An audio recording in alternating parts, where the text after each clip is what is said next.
Hi everyone, and welcome to this week's Wildlife Wednesday Weekly Roundup. I'm your host, Tenley Thompson, and we've got some amazing video footage taken throughout the greater Yellowstone ecosystem to show you this week. Our guides have been out and about with our guests, taking amazing footage of all the great things that's been happening this fall throughout our valley and into Yellowstone National Park. The way this is going to work is we'll go ahead and show you all of that footage for our weekly broadcast. Then you'll have a chance to win a trivia question to our Eco Tours store. A trivia question of the week, which will get you a gift card to our Eco Tours store, as well as giving you the answer of last week's question. Finally, I'll be answering your questions live. So if you've got any wildlife, biology, naturalist-related questions, go ahead and give them to me in the comment section. I'd also love to know where everybody's joining us this week. So feel free to let me know that in the comment section as well. Let's go ahead and start with the big news of this week, which continues to be all of the amazing grizzly activity happening up in Yellowstone National Park. Now, some of you who were watching last week might remember that a grizzly bear that some folks are calling 791 was on a carcass of an elk that he had killed. Let's go ahead and check in what happened next with our great naturalists, Sarah and Tyler.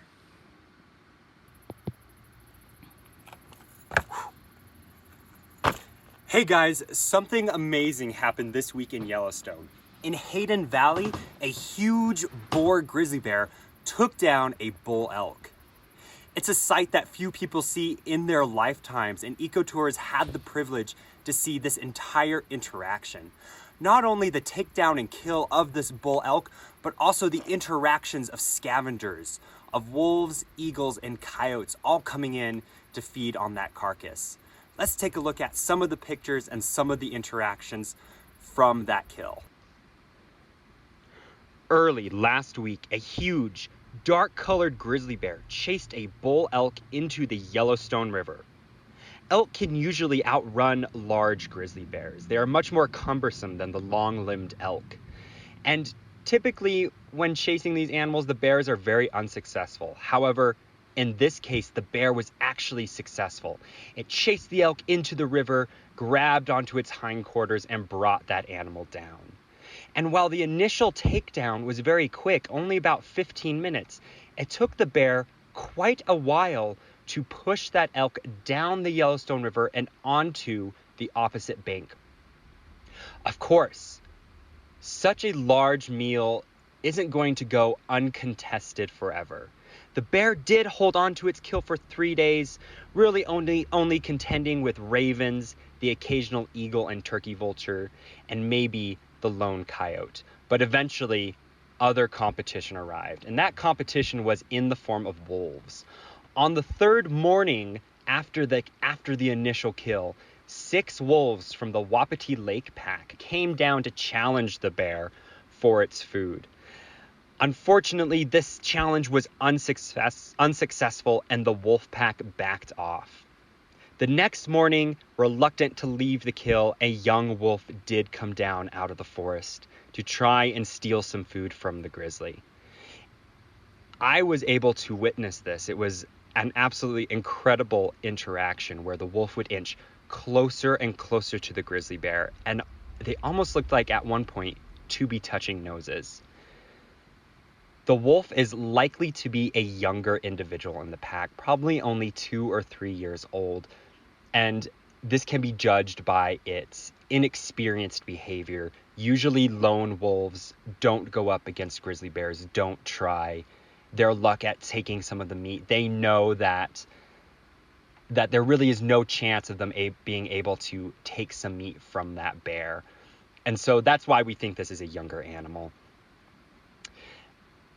This interaction was quite amazing, and for a couple of days, the wolf pack did hang around in that northern part of Hayden Valley where this kill was taken down, but eventually they moved on. And once they moved on, a new challenger came out of the forest, one that could actually take on this adult grizzly bear. And I'm going to have Sarah talk about that interaction now. So take it away, Sarah. Hey everybody, it's Sarah Wedner, your Eco Tour Adventures guide, and it has been the most epic week here in the greater Yellowstone ecosystem. I want to share what all the buzz has been about with you. There is a brand new bear on that elk carcass in the Hayden Valley, and I was lucky enough both days of action, to have tour guests with me on 9/18 for the Great Takedown Day and then 9/26 for the Takeover Day. So I'm going to talk to you a little bit about that bear taking over the elk carcass and also why the bears are so hungry this time of year. So I just wanted to give you guys a little rundown of the Great Bear Takeover of September 26th. On that Saturday, I was on an amazing Yellowstone tour with my awesome tour guests and set up the spotting scope safely. I looked through and lo and behold, there was that giant new bear. So you may be wondering how I was able to tell that it was a new bear, and it was actually pretty obvious. This bear is also gigantic, but he's a little older looking. He has a giant radio collar on, and then he also has reddish-orange ear tags, so he's being researched. The other thing I noticed is that he has some significant scarring, actually, on his right paw. And so it was kind of fun to speculate with a colleague of mine where that may have come from. Maybe he got burnt by a hot spring, or maybe he fought another bear in the past, but he has some definite different features from the other original bear. We were all super excited to find out what drama must have unfolded earlier that morning for the new bear to take over. And so it was interesting, as more information came in, we found out that there was a pretty epic fight that morning between the original bear and the new bear. And according to an Eco Tours colleague of mine who was on a multi-day Yellowstone tour, the new bear had actually been kind of lurking around ever since maybe Thursday night or Friday. And so when the original bear would step away briefly, that new bear was kind of trying to claim the elk as his. So basically that then eventually escalated into that fight Saturday morning. And there's an amazing video on YouTube. It's not mine, but if you haven't seen it yet, you might want to check it out, of the fight between the two bears. But what it showed is that the original bear was chewing on a piece of carcass in the Yellowstone River, and then the new bear bolted down, and they went at it pretty intensely until the original bear backed down. You guys may be asking, why would the original bear back down? I mean, he worked really hard to kill that elk, and bears are super territorial. He was a big bear who was really fit. But the fact of the matter is that he was already on that carcass for 8 days. And so he was likely exhausted from fighting off all those other predators like the wolves and the ravens. I mean, he was probably already exhausted that first day after having to kill the elk and then pulling it up onto the banks of the Yellowstone River and burying it. So yeah, by that 8th day, he was pretty tired. But he also probably deemed that it wasn't really worth getting seriously injured over, because he had already had a lot of meat that he consumed. So he wasn't as hungry anymore. He already consumed the amount. You might be wondering how the new bear found the site of the carcass. And actually, bears have an amazing sense of smell. And so he was smelling the rotting remains of the carcass. He was also smelling the trail of urine and scat that the other predators were leaving behind, including that original bear. And then also, most animals have a scent gland of some sort, and many of the predators in our ecosystem have a scent gland right there in their paw. So the wolves have this, and also the other bears have it. And so what they'll do is, with the bears, they'll even kind of twist their paw in the dirt to leave that scent behind. But also, this bear is really hungry this time of year. All of the bears are. The reason the bears are so incredibly hungry this time of year is because they're in a time period called hyperphagia, which is just a fancy word for eating constantly while they're bulking up for winter. Winter takes a huge toll on them, even though they're sleeping during hibernation, so they need to live off of those fat reserves that they're gaining right now. And bears this time of year can gain thousands and thousands of calories per day. Sometimes it's the equivalent of eating over 1,000 hard-boiled eggs in one day. And then during hibernation, they're going to be losing thousands of calories per day. So that's why it's so important that they're bulking up right now. So the new bear was willing to risk that fight because he is in hyperphagia, he's super hungry, he maybe hasn't had a source of meat in a while. So although there wasn't much left on the carcass, he's harshly guarding it. And he actually dragged it further up the banks and reburied it, which the purpose of that is mostly to prevent access to other predators. So let's say he wants to go down and get a drink of water out of the river. He'll be able to run back up real quick, and hopefully they won't be able to get to it as easily if it's buried. But anyway, bonus points if you see the hoof and the antlers sticking out.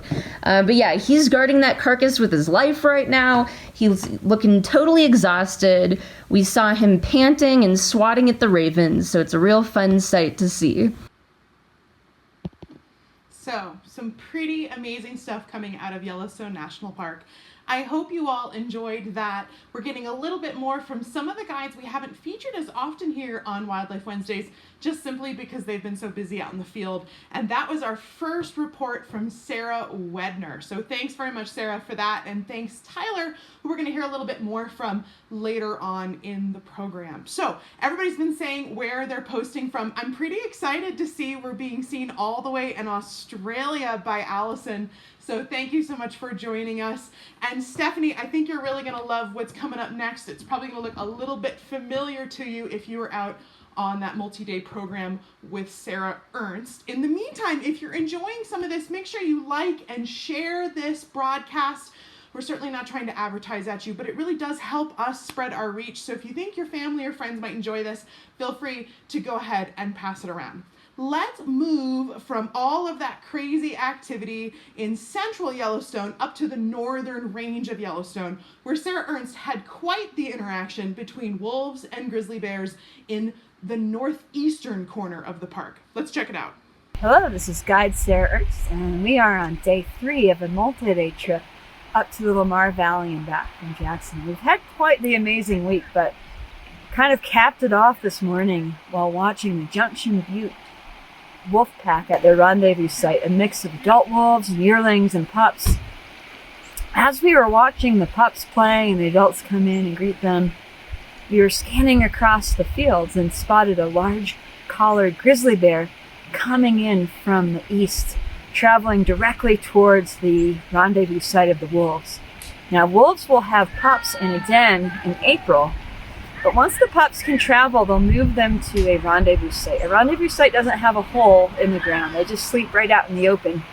But a den, that's vulnerable to other wolves and to grizzly bears. When a wolf walks on the ground, it leaves a scent behind with its paw pad, and a rival wolf pack or grizzly bear can follow that scent to the den.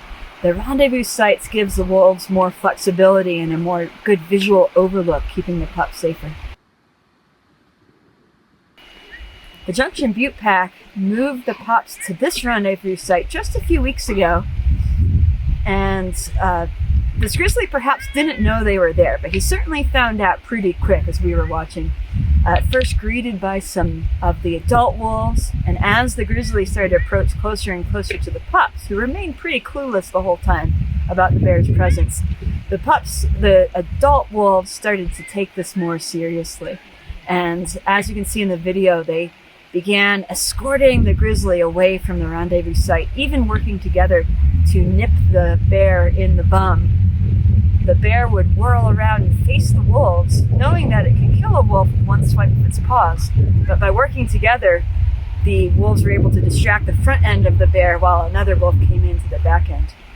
After a rather tense standoff for a good 20 minutes, the bear eventually made it to the edge of the forest, and the wolves decided he was far enough away from the pack not to be a threat, and everything settled down. But a wonderful morning of wildlife watching in Lamar Valley to cap off a great weekend in Yellowstone and Grand Teton National Parks.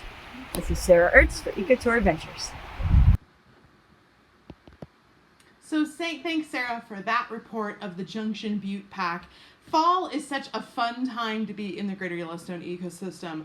Our leaf color is peaking this week, and there are just wolves and grizzlies just so active all over the region. So really a fun time to be out. But of course, the big showcase in the fall are elk bugling and participating in the fall rut. So let's check in with Laura, who's got some pretty incredible footage of some elk in the mist. Hey everybody, It's Laura. It's been an incredible summer here in western Wyoming, but now the season is starting to transition to fall, which means to me that our elk have begun to bugle. Bugling is a bull elk or male elk's advertisement to other elk to get together with him for mating. A bull elk may attempt to attract a harem, which could mean up to 25 females together with him with an interest in breeding.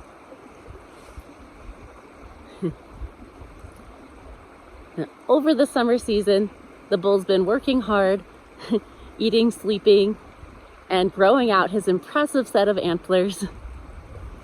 Female elk are not only interested in the largest antlers, but also the most symmetrical set as well, from right to left. Of course, over the summer, just like with any deer, a bull elk's antlers is covered in a thin skin called velvet.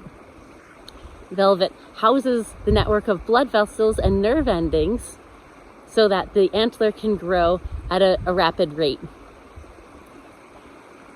At the end of last winter, he didn't have any antlers at all, and just a couple months later, he's got a full-grown set.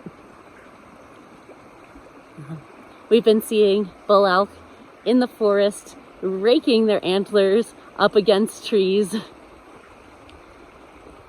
that's to shine up his antlers and make him look really handsome for the female elk during mating season.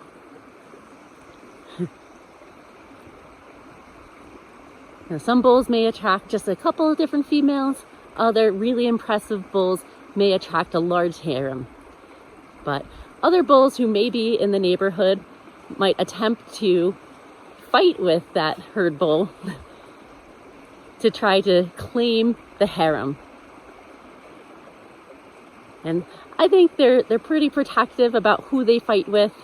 They don't fight with just anybody.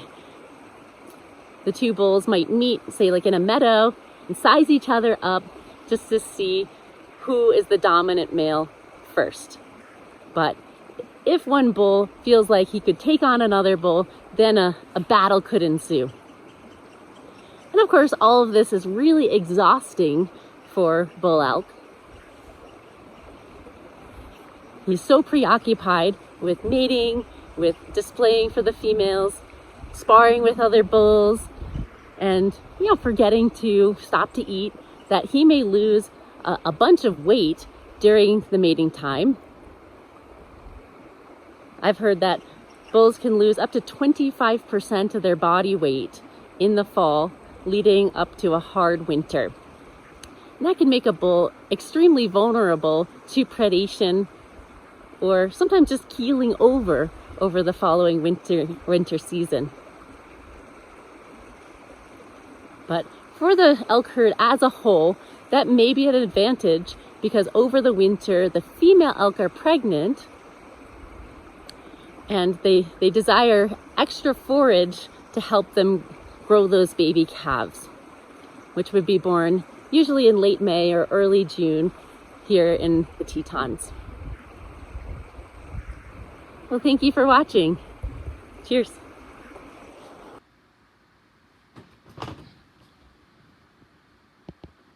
All right.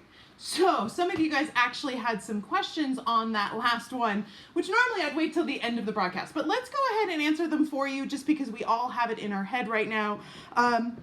Heather was asking, is that a tracker around that one elk's neck, and why does that elk have that? And Lois was also asking the same question. So you guys, very simple stuff that's going on with that. There's a GPS receiver around that cow elk's neck. We tend to collar the cow elk in herds in the Greater Yellowstone ecosystem because that can tell us much more actually than the bulls. Cows tend to have a slightly longer lifespan, and we're a little bit more interested in how many calves are being born every year than how many bulls are present in the ecosystem. So white collars almost certainly come from the National Elk Refuge, where the U.S. Fish and Wildlife Service is doing the first elk population study for the Greater Yellowstone ecosystem since the early 1950s.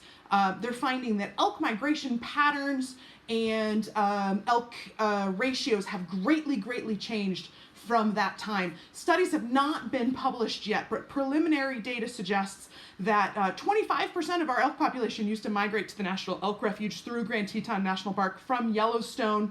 Today, it might be just as few as 2% that takes that ultra long migration. This elk was filmed in Grand Teton National Park, which is almost certainly its summer and fall range, and it'll probably travel to the National Elk Refuge in the winter. So that collar, which is not harming that elk, is helping us to understand how these elk are migrating, or in some cases no longer migrating, and how to best manage those migrations to keep them from getting hit by cars, and understanding how to design highways, underpasses, and overpasses to protect our migrating wildlife. So just a little bit of a quick little question answer for you. We'll answer the rest of the questions, I promise, at the end of the broadcast. But since everybody was already thinking about that, I thought we'd go ahead and address it. In the meantime, I think we should go back and see Tyler again. We have two unbelievable birders on staff at EcoTour Adventures. Now, every one of our wildlife biologists can certainly lead a birding trip, but Tyler and Sean really come from a birding background from a research perspective.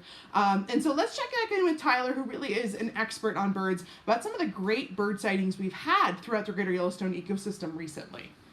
What's up, everyone? Happy Wednesday. My name is Tyler Greenlee, and I'm standing here on Flat Creek on the National Wildlife Refuge, looking at Canada geese, gadwalls, and pied-billed grebes. This week was a great week for birds, and a lot of guides got some really amazing videos. So we're going to go and check it out and talk about some science on the birds we saw this week. The bald eagle was once threatened with extinction from pesticides such as DDT, as well as persecution from farmers. However, these birds have made a swift recovery in the lower 48s. Oh, look at this eagle stretching its wings. These birds have 6-foot wingspans and are pretty magnificent. Those talons, which it's stretching now kind of below the branch, are super powerful. It's said that an eagle's grip is as strong as a wolf's bite, which means that any fish, any waterfowl that this eagle catches is certainly not going to get away. These eagles also have special tendons and ligaments within their feet that actually lock in place when they grab prey, which means that anything that struggles can't escape. That vice-like grip is used to catch mainly fish and waterfowl. These birds typically don't hunt land mammals unless the opportunity arises. And here is some of the prey that these eagles feed upon. These are harlequin ducks. Harlequin ducks are one of the special birds that we get here in Yellowstone and Grand Teton. They are a summer migrant, and in the winter, they head all the way to the Pacific coast. One thing that's pretty amazing this time of year is that we are getting quite a few migrants from Canada and from Montana. These are yellow-rumped warblers, and they look like they're mainly females and juveniles, and they're feeding by a technique called gleaning, in which they strip insects from the bare leaves and branches. These are one of the many warblers we get migrating through this ecosystem. And wood warblers, such as these yellow-rumped warblers, are some of the most beautiful birds you can find in the park. However, we also have a great population of resident species, including these pine siskins. Pine siskins are a bird that do live in Grand Teton and Yellowstone year-round. And then, of course, we have birds that migrate huge distances, like this Swainson's hawk. They will migrate all the way through Central America to Patagonia for the winter. Birds often have very interesting relationships with their environment and with other creatures in their ecosystem. And sometimes these interactions are with our domestic livestock. Here is a flock of starlings and brown-headed cowbirds that are perching on these horses. They will remove ticks, but typically these birds are just waiting for these horses to move. When the horses move, they will stir up grasshoppers and other ground-loving insects. Speaking of ground-loving insects, that is the exact diet of these sandhill cranes. Sandhill cranes will feed largely on grains and insects that they find in long grass. They are a grassland species and can be seen throughout the park in meadows and open fields, oftentimes near herds of bison. Birds as a group are very habitat and food specific. Here we have a pair of American pit-pits feeding along the shore of a lake. And here we have a great horned owl, one of the most powerful owls in the world. They are also called the tigers of the night or the tigers of the sky. They are a generalist predator and will kill anything from rabbits to muskrats to ducks to mice to even crows and magpies. And believe it or not, the grip of a great horned owl is as strong as an eagle. And interestingly, these birds are often a big conservation concern when it comes to other endangered birds of prey, like peregrine falcons and goshawks, because these powerful owls can actually kill and crush these smaller birds of prey. They are truly a top predator of the night. And while the great horned owl is one of the most powerful birds we have in the park, the mountain bluebird pictured here is one of the most fragile. These birds do not do well when it comes to winter, when it comes to early frosts, and therefore they are one of the first birds to migrate out of this area. And oftentimes you'll see them clustered together trying to survive an early frost. Ravens, on the other hand, are able to survive in the park throughout the winter. They do this by storing food during the summer months and following large carnivores.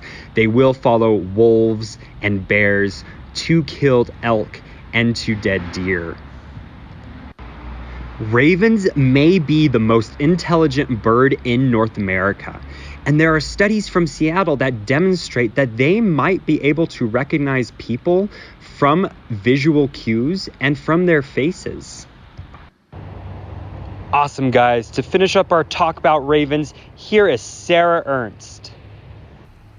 So we have a car thief today who wants to take this cute little sports car home, impress the lady ravens. What most likely it's doing, it's checking for open windows so it can raid. And it might be picking bugs off the side of the side mirrors. Well, thanks for tuning in, everyone. This is Tyler Greenlee, and I hope you have a wonderful Wednesday. So a big thanks to Tyler, who's always so much fun with his interpretation. Are you guys having fun? Is this a pretty awesome week that we've had? We've got some pretty incredible video for you. Now, a reminder, if you think you're going to come out to the Greater Yellowstone ecosystem and you're mulling over a trip, we are offering 10% off for Wildlife Wednesday weekly roundup viewers. So if you are planning on booking a trip anytime in the next year and you book in the next 48 hours, just go ahead and mention our broadcast and we'll go ahead and we'll give you 10% off on our trip. It helps us understand how many people are actually watching our broadcasts and whether any of those folks are actually coming out on trips with us. We offer, obviously, this Facebook Live program as a completely free service. We want you guys to fall in love with the Greater Yellowstone ecosystem as much as we love it, but it doesn't hurt when some of you guys come out on trips as well. So just a heads up, if you're interested in that or you think you might be heading our way, do come and visit us. Fall's such a fun time of year. Come see us this winter, come snowshoe, come cross-country ski. Otherwise, you can just take a little bit of a couch vacation and come see us on Wildlife Wednesday every week. Now, Mike likes to give us a little bit of a review of how his week has gone. I kind of like to, I jokingly call it in my head, the Mike's Wildlife Week segment. He's gone ahead and filmed another one for us this week. So let's check in with Mike and see what he's been out there seeing. Hi there folks, Mike Vanyan here with EcoTour Adventures, reporting in for your weekly Wednesday Wildlife Roundup. We have been having just an amazing time in both Yellowstone and Grand Teton National Parks with some really incredible sightings over the last several days.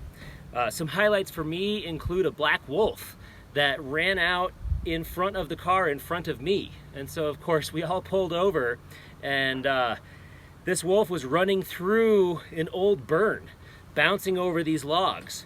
And it was a really windy day and 3 trees fell over in a giant crash, stopping the wolf in his tracks. He thought it was maybe a gunshot. And then he just bolted and completely disappeared. So while it was a very close sighting, it was also very fleeting. So maybe a glimpse of that. The elk rut is in full swing. You go out in the mornings or even in the evenings, and these bulls are just bugling their brains out. There was a grizzly bear up in the Hayden Valley of Yellowstone that drowned a bull elk and then camped on that carcass for 5 days, and finally left only to have everybody else clamoring in. So you might have some footage there of a collared grizzly bear with an earring trying to crush the skull because it was the only remaining piece of food on that elk that was left. And of course they need that food because winter is coming. And as you can see here behind me, the fall colors are absolutely peak. It's a beautiful day out, probably 65. I think tomorrow's supposed to be 75, something like that. Yeah, for EcoTour Adventures, this is Mike Vanyan. See you next week. All right, thanks very much, Mike. We sure appreciate your update. Now, guys, I just in my head while that segment was going on was trying to count how many wolves have we shown you on video this week. I think we're up to like 32, maybe. It helps that the Junction Butte Pack had multiple litters of pups this year, which is making it a little bit easier for our counting. And then in terms of grizzlies, I of course don't have any footage of 3999 and her quadruplets this week, which would give us 5 right there. But I think if I'm counting, we're at least 3 grizzlies this week. So pretty good week for predators, for sure. But you know, we take requests here on our Wildlife Wednesday. I think a couple weeks ago somebody was asking for river otters and we went ahead and did that. Somebody was asking for butterflies and we did that. So if you've got a segment you'd like to see, I think there was a request for owls last week. So we've got that great horned owl, and then I just today got some footage in of some long-eared owls, so hopefully we'll show that to you next week. Good old Tyler coming through again for us. But in the meantime, if there's something you'd like to see on our broadcast, do let us know. We'd love to see if we can send those guides out and find that for you for sure. Although, don't ask me to find a Canada lynx. I've never even seen a Canada lynx, much less filmed one. So I don't know if I could deliver on that. But most of the animals in the Greater Yellowstone ecosystem, I think we can find for you. All right, so that's the videos we have for this week. It's time for our trivia question. So the way this is going to work is if you answer the trivia question correctly in the comments, you're going to get a chance to win a $10 gift card to our EcoTour Adventures store. Now, we started the store back in March when we were shut down because of COVID, so that we could fund our employees' health insurance. It's a really, really fun store. It's got lots of really cool stuff made by the guides themselves, note cards, framed photos. A couple of folks have been buying the grand prismatic since we put that on there, so if you want that, that's there. Wildlife biologists who've contributed to the cause. Kira Cassidy has these owl stickers that are so much fun on there. Prints by Thomas Mangelson and Sue Cedarholm. Outdoor wear by Stio. Go check it out. Maddie will go ahead and put the link up for us in the comment section so you can take a look. And if you want to support our health insurance, we sure appreciate that. But in the meantime, here's last week's question. Now, the gift card's already been given up for last week's question, but you can answer in the comment section if you think you know the answer, which was very simple. Since it's fall, I wanted to know the name of this tree. And I was willing to accept just the common name or the full name of this tree, which is a quaking aspen. Quaking aspen. Aspen is perfectly acceptable. I did not, however, accept birch. Birch is the family name. It is in the birch family. It is in the poplar family, but it's not technically a birch. It is a quaking aspen. If you have never been out here in the fall and seen them as they turn yellow to gold and orange, it is just amazing to see these guys. One kind of fun thing about quaking aspens is they are, for the most part, genetically identical. Aspens primarily reproduce asexually through cloning. They split their cells and create more of themselves, and they're absolute replicas, and they're connected by root systems underground. The second largest organism in the world is actually an aspen grove in Colorado. This time of year is kind of fun, though, because each grove, each genetically identical individual, best way to think about it is they're all connected underground, and then each tree you see is maybe a branch of the full tree. That's kind of how I think about it, right? With an underground trunk, so to speak. They all change color at different times, and you can actually see which individual is which based on the color change. Like the trees on the left-hand side of the road might be yellow, and the trees on the right-hand side of the road might be orange, and you know that those are actually not genetically identical individuals. Or you might see yellow on both sides of the road and know, even though there's a road between them, they are actually joined by roots underground. So kind of fun. If you've got some fall color in your own home area and you've got something in that family that also changes color, you might enjoy trying to figure out which is an individual and which is not, and which is a clone of itself. So very cool. Thanks very much for that trivia question. And then this week's trivia question is pretty fun. It's brought to us from Kelsey. And you guys said you wanted a harder trivia question. So I'm giving you a harder trivia question. Now, I don't want to make it too hard, so I'm going to simplify it a little bit by telling you what's in this. But bear with you, we're going to get gross for a minute. Kelsey took this video. And of course, that is poop on the forest floor. And my question for you today is, who pooped in the woods? What animal pooped in the woods? Now, if you look really carefully, real carefully, there's a lot of berries in that poop. Lot of berries, and it's a very large poop. So, because I cannot identify the exact species, because I wasn't there when it pooped, I will take the family group of this species that pooped in the woods. Lots of berries present in their fecal material in the fall. And we've been talking about a particular kind of animal eating lots of berries this time of year. So go ahead and comment in the comment section what animal poop you think that is. Part of being a good biologist and naturalist is knowing your track and sign, and some of that is interpreting fecal material. For folks who've been out on trips with me, you know that I will overanalyze any animal poop we come across just to understand what's been in the area. And this is a great example. So thanks, Kelsey, very much for our trivia question of the week. Don't forget to comment what kind of poop that is. I don't need to know the specific species, just the family group of that species, the type of animal it is. That'll be enough to get you the answer. So pretty good trivia questions this week. Hopefully I've stumped maybe some of you a little bit. Maybe for once, you're not all gonna amazingly know the answer. I'm trying to make them harder, guys. But in the meantime, I am here to answer your naturalist and wildlife biology related questions live. So if you've got a question, ask me in the comment section. We'll go through them one by one and we'll see if we can't get you guys some answers. Now, I've got my iPad in front of me here, so when I'm looking down, that's what I'm looking at. So bear with me. I know that's not as fun to see me do, but that helps me read your questions. Let's see what we've got. Let's see here.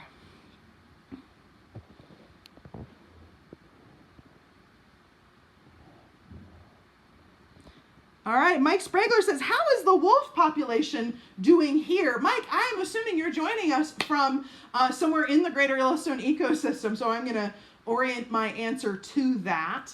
For those of you guys who are not aware, wolves were reintroduced to the greater Yellowstone ecosystem in 1995. The last wolf was killed in the continental United States in 1929. Wolves were expatriated, that means made locally extinct, until 1995, when the federal government under the U.S. Fish and Wildlife Service went ahead and reintroduced gray wolves to the Yellowstone ecosystem.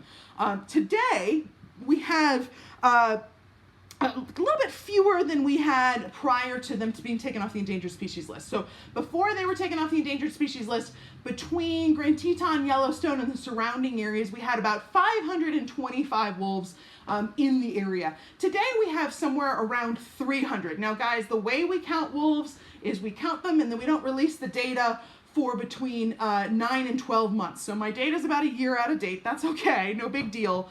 But we've got about somewhere around 300 wolves. It's fallen down below 200 at times. Right now, my suspicion is we might even have just a little more than that.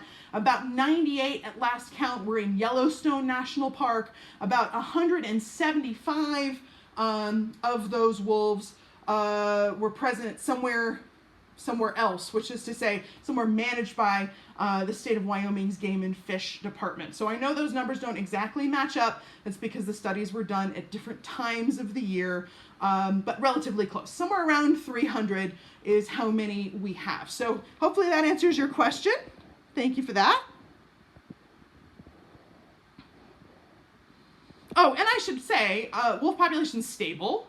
Wolves are doing well, and they are protected in Grand Teton and Yellowstone National Park, but they are a huntable species elsewhere in Idaho, Montana, and Wyoming.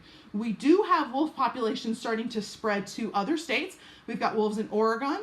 Last year we had some that made their way into California, and even a few that have made their way into Colorado. In the Midwest, we also have gray wolves living in Michigan, Minnesota, and Wisconsin, where they've also been removed from the endangered species list. Now, there are other types of wolves in North America, but that's gray wolves. I'm trying not to get too tricky with you guys. And so there's your basic current status of that particular species. Let's see what else we've got here.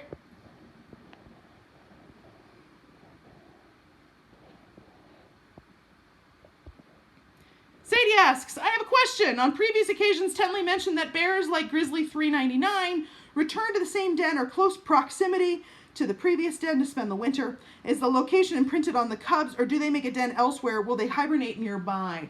Well, Sadie, we don't know where every grizzly bear den is. In fact, we don't know where most of them are. There are just a few of them we do know. But based on our experience, there's nothing at all that makes a cub den nearby their mother, except for some occasional exceptions to that rule. So the reason for that is quite simple, which is typically young bears, subadult bears, are not able to occupy the really awesome territories and ranges of full adult, well-grown grizzly bears. So 399 is a big, strong bear. She's held some of the best habitat in Grand Teton National Park for many, many, many years. And so the vast majority of her offspring obviously are not going to be able to compete with their mother until they're much older. And so they're going to go ahead and den in their territorial areas, which are not always such nice places, and are not going to necessarily den near their mother. But remember the thing about Grizzly 399, which is as soon as I make a rule about grizzly bears, that particular individual likes to break those rules every time.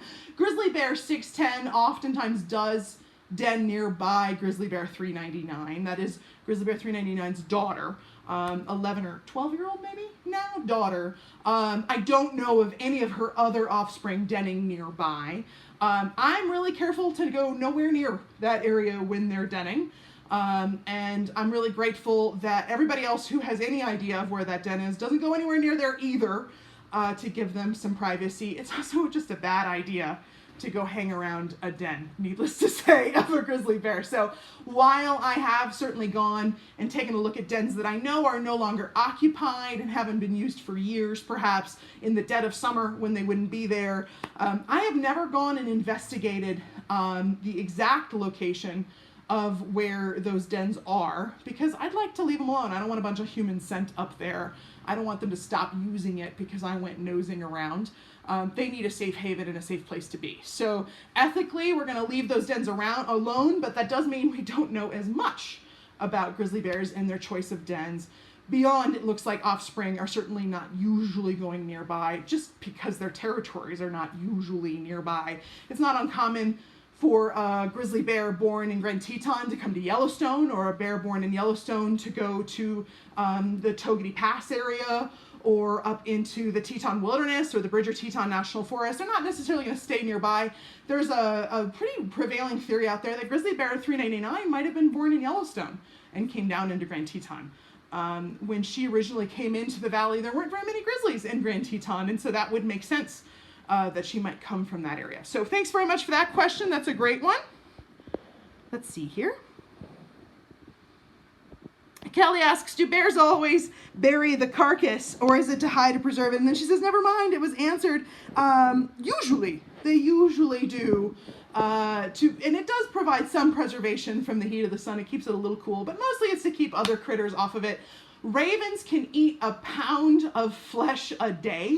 So if you have 100 ravens on, say, a bull elk carcass, like an 800-pound bull elk, and 100 ravens are visiting it a day, that's 100 pounds of meat that is lost per day off of that carcass. Now that grizzly was on that carcass, I think, for 9 days in total. So if you can imagine 100 ravens visiting that over an 8-day period, there wouldn't be anything left for that bear to eat. So by burying it, he's keeping the ravens away, which is pretty smart on his part. So thanks, Kelly. I appreciate the question. Great to hear from you, Kelly. Let's see what else we've got here.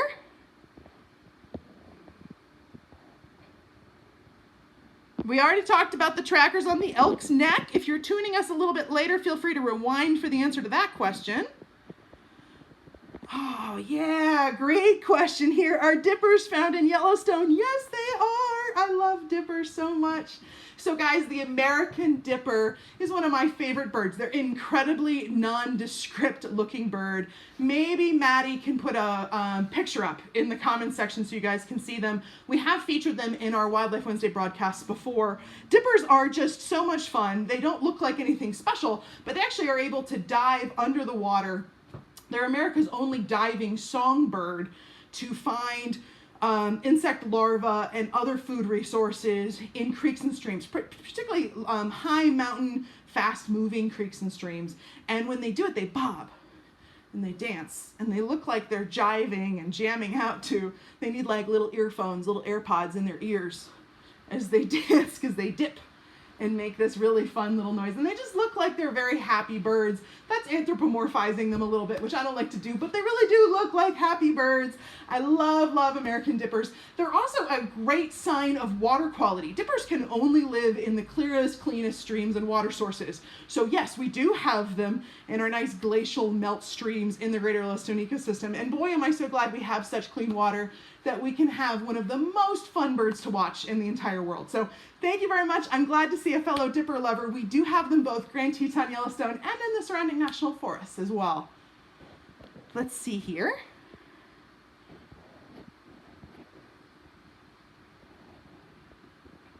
Libby asks, any foxes around lately? I've actually seen 2 on trips, but sometimes they move so fast I can't get any video. I will put a call out to the guides tomorrow, see if we can't get you some fox footage for sure. I'm definitely seeing them out and about. Fall is a great time to see them. I'm just not, of course, getting enough footage to show you. So we'll work on that for you. Mike reports in that he had $3.99 this week in video, but Mike didn't send it to me. Mike's one of our biologists here on staff because there were a whole bunch of cars in the background. $3.99, of course, is a roadside bear. She sometimes crosses the road and there's all these cars around. And Mike, send that footage. We probably would have used it anyway. But thank you, Mike, for the update on $3.99. She has been spotted this week. She and those 4 cubs are doing just fine, full-on hyperphagia stuff in their faces. So thanks very much for that. Let's see here. Lots of good answers from our trivia question. All right, I guess I have to ask something even harder. Oh my gosh. You guys are too smart. Dawn, you're right. My questions are too easy. I'm gonna have to get harder. Kevin asks, can we hear the elk bugling? Kevin, yes, I am on a mission to get some good noises of elk bugling. Every single one that I've gotten this week, like a big truck or something rumbled by in the middle of the footage. But we're gonna get you some elk bugling for sure. We'll see if we can't get you some for next week. So thanks for that. Jen, this is a great question. Do bears like avocado if it's available? Well, we don't have avocado in this ecosystem. Too cold. It was 6 months of winter. Avocado trees wouldn't survive. I have no doubt, however, that a zoo bear, for instance, probably thinks avocado is pretty fantastic. I don't know if black bear and avocado habitat overlap. Because, of course, avocados are not native to the United States, but in places like California, I'm sure people do, of course, grow, Southern California do grow avocados in much the same way they would grow lemons or oranges or anything else. I've never heard of black bears being particularly taken with avocados, but there's absolutely no reason why a black bear wouldn't be excited about that. Black bears, very famously, and grizzlies too, love apple trees and love apples and crab apples. All fruit trees, they tend to be pretty big fans of, all berry trees and cherry trees and the like. So I'm sure if their territories overlap somewhere else in the United States, then yes, I think they probably would enjoy an avocado. But yeah, I don't know the answer. That's a great question. I'll see if I can't find out more about bears and avocados, because now I'm intrigued, and see if I can't get you an answer. Let's see here. Pamela asks, do wolves, coyotes, or foxes interact at all? Well, yes, very much so. And it's a question of who is more dominant over who. So if a fox is on a carcass or feeding on something and a coyote shows up, it's going to chase that fox away. And if a wolf is going to show up on that carcass where the coyote is, it's going to chase the coyote away. So what's kind of fascinating is coyote populations were too high in Yellowstone National Park before wolf reintroduction.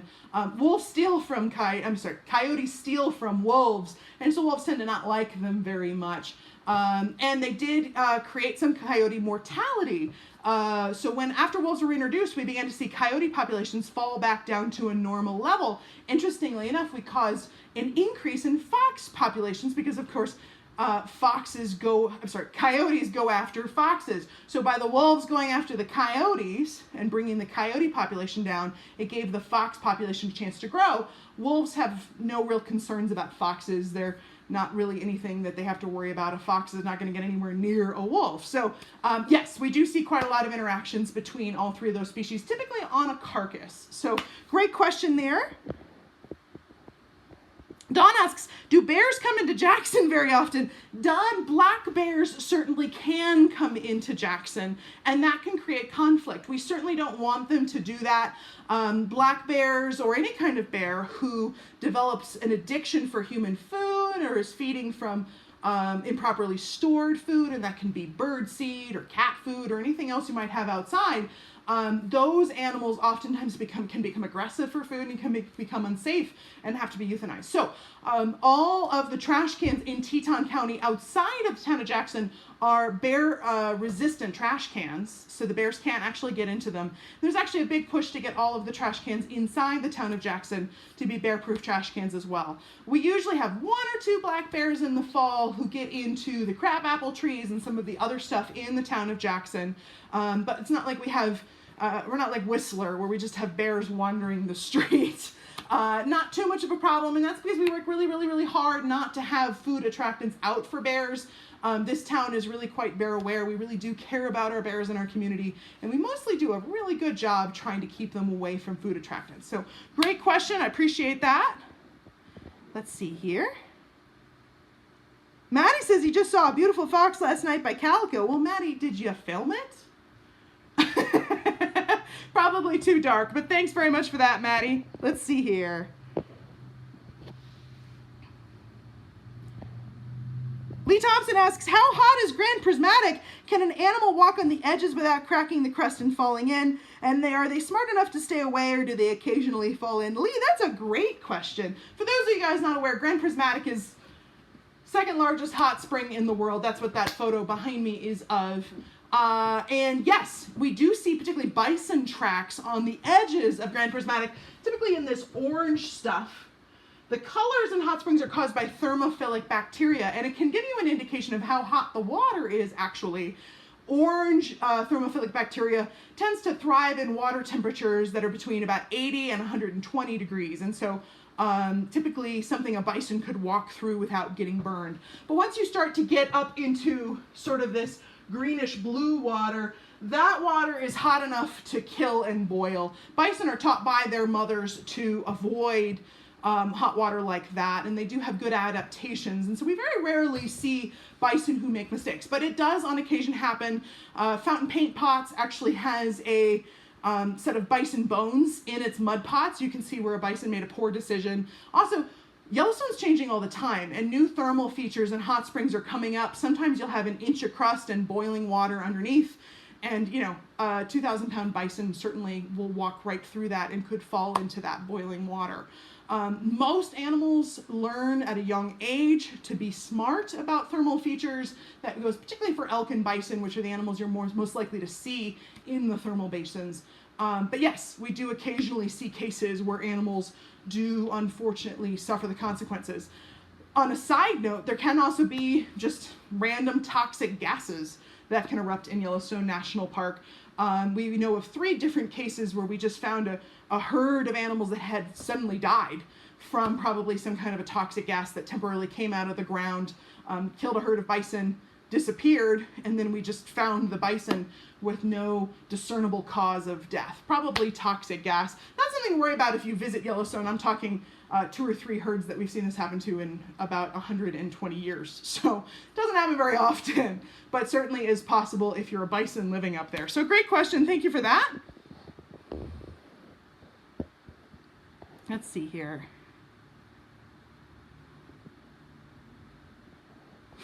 I asked the avocado question because my daughter in Naples, Florida thinks a black bear ate her avocado. She's seen bear scat in her yard recently. Certainly possible.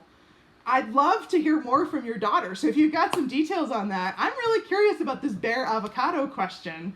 And I thank Maddie as well for going ahead and chipping in with that answer as well. Because man, if any of the other guys who are watching want to comment in the comment section as well, I can't see why you wouldn't have some overlap between black bear territory, Florida, for instance, or maybe Southern California.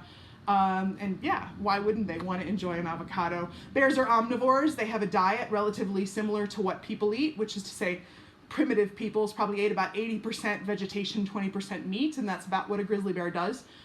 Black bears have the same diet as well. Obviously don't have grizzlies in Florida, right? Grizzlies in the continental United States are only present in Idaho, Montana, and Wyoming, but certainly black bears would certainly be an avocado habitat. So great question. I love this. I'm going to look more into it. That's really, really fun. Let's see here.